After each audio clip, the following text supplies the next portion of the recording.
लाखौं छोराहरू देशभरि छन्, नडराउ।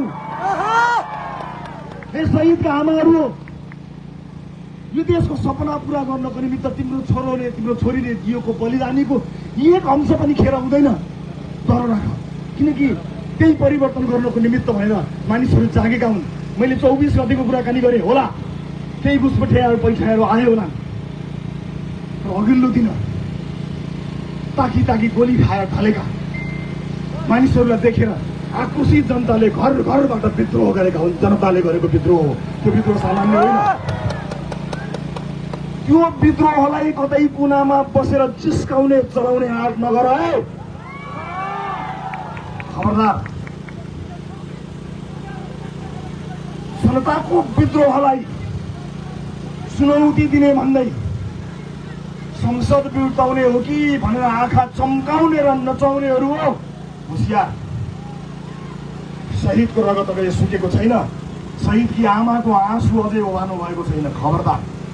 धेरै आँखा नचम्काउनु होला। आमा बुवा दाजुभाइ दिदीबहिनीहरू, अब सायद हाम्रो भेट निर्वाचनमा हुन्छ होला, त्यसभन्दा अगाडि पनि यहाँहरू हाम्रो समक्ष आउने म कोसिस गर्नेछु। त्यो बेलामा ज्यान गुमाउनेप्रति म हार्दिक श्रद्धाञ्जली अर्पण गर्न चाहन्छु। परिवारप्रति मेरो गहिरो संवेदना छ। घाइते साथीहरू, तिमीहरूको शरीरभित्र अहिले पनि गोलीका छर्राहरू छन् होला, चिन्ता नगर्नु। गोलीको छर्रा तिमीहरूको शरीरभित्र भए तापनि सिक्को देशलाई दुखेको छ, चिन्ता नगर। त्यो घाउमा मलम लगाउनको निमित्त लाखौं युवा तिम्रो साथमा आउँछन्। आज हेर्दा तिमीहरू छरिएको जस्तो देखियो होला। हामी एक ठाउँमा छुटाउँछौँ, तिमीहरूलाई एक ठाउँमा ल्याउँछौँ, छरिनु पर्दैन, एक ठाउँमा ल्याउँछौँ। जेएनजी अभियन्तादेखि नयाँ जति पनि साथीहरू हुनुहुन्छ, सबैलाई एकै ठाउँमा ल्याउनको निमित्त राष्ट्रपाले पहल गर्नेछ। तपाईँको रवि लामिछानेले पहल गर्छ, चिन्ता नगर्नु। त्यसका लागि आफ्नो पद, आफ्नो कुनै पनि कुरा के गर्नुपर्छ, त्यसको लागि मैले आज होइन हिँड्दै भनिसकेको छु। त्यसैले म सुरक्षा निकायका साथीहरूलाई आफ्नो दिलो ज्यानले सुरक्षामा खटिनु भएकोमा धन्यवाद दिन चाहन्छु। हो, हताहतका क्रममा कयौं प्रहरी साथीहरूको पनि ज्यान गयो, उनीहरूले शहादत प्राप्त गरे।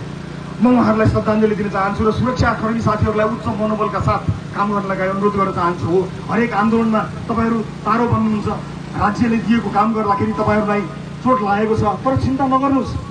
आजसम्म तपाईँले भ्रष्टाचारको आहालमा डुबेकाहरूलाई जबरजस्ती सलाम गर्नु पर्यो, अब तपाईँले भ्रष्टाचारको आहालमा डुबेकाहरूलाई चाँडै सलाम गर्नुपर्ने छैन। जतिखेर यो देशमा नागरिकको सरकार, वास्तविक जनताले भोट दिएर बनेको नागरिकको भ्रष्टाचारहरू मुक्त सरकार बन्नेछ, त्यतिखेर हिजोको आन्दोलनमा तपाईँले खाएको चोटको पनि बदला त्यतिखेर लिनेछ। सुरक्षाकर्मी साथीहरू, मन साह्रो नपार्नु होला, हामी साथमा छौँ, चिन्ता नगर्नुहोस्। घाउ तपाईँलाई मात्र लागेको छैन, हामीलाई पनि लागेको छ। यहाँ सुरक्षा निकायलाई बदनाम गर्ने कोसिस गर्न खोजिन्छ, कोसिसहरू गरिरहेका छन्। म सुरक्षाका सबै निकायहरूलाई उच्च मनोबलमा रहनको लागि हार्दिक अनुरोध गर्न चाहन्छु। र हिजोको दिनमा जनता बचाउँदा स्याबासी पाउनुपर्ने नेपाली सेनालाई पनि बदनाम गर्ने काम भएको छ। नेपाली सेनाले जति गर्न पर्थ्यो, जति गर्न सक्थ्यो त्यो गरेकै हो, जनता जोगाएकै हो। नेपाली सेनाप्रति उच्च सम्मान कायम गर्न चाहन्छु। सुरक्षा निकाय नेपाल प्रहरीप्रति उच्च सम्मान कायम गर्न चाहन्छु। राष्ट्रलाई कमजोर पार्नको निमित्त यी निकायहरूमा आक्रमण गर्न बन्द गर्नु होला। न्यायिक निकायलाई उच्च मनोबलका साथ अगाडि बढ्नको लागि अनुरोध गर्न चाहन्छु। जसले जे भने पनि हामीले विश्वास गर्ने न्यायालय नै हो। न्यायालयप्रतिको सम्मान कायम राख्नुपर्छ साथी हो। न्यायालयका बहसहरूलाई सडकमा ल्याउनु उचित हुँदैन। न्यायालयलाई सुधार्नुपर्छ, आफ्नो ठाउँमा छ, तर भएको न्यायालयलाई विश्वास गर्ने हो, न्याय दिने न्यायालय नै हो। न्यायालयप्रति पनि मेरो उच्च सम्मान रहेको कुरा पनि म आज यहाँ अभिव्यक्त गर्न चाहन्छु। र यो सँगसँगै आजको यो भन्न खोजेको छोटो हुन गएको लामो मन्तव्य यही टुङ्गाउँछु। 5 मिनट बोलेर जान्छु भनेर आएको, चितवनको यत्रो माया पाएपछि 5 मिनटमा को जान्छ?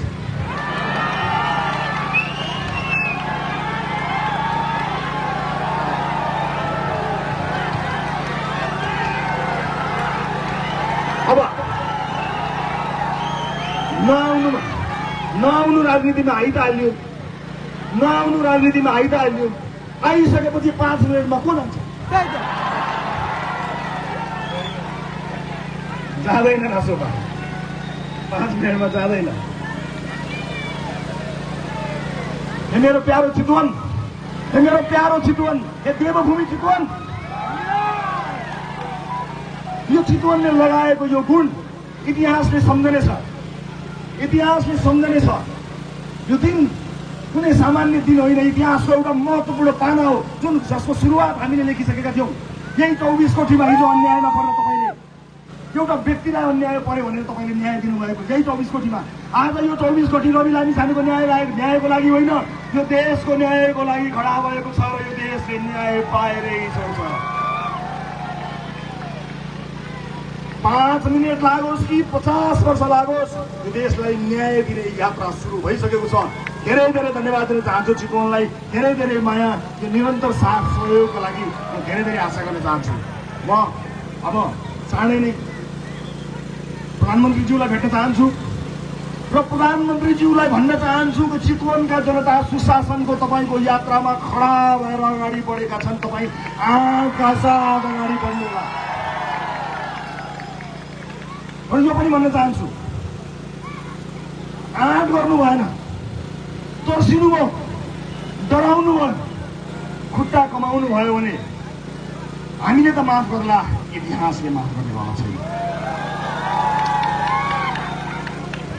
त्यसैले सुशासनको शर्तसहित सुशासन कायम गर्नुहुन्छ भन्ने विश्वास सहित म प्रधानमन्त्रीजीलाई चाँडै भेट्नेछु र भएका कुरा चितवनमा आएर फेरि पनि भन्नेछु।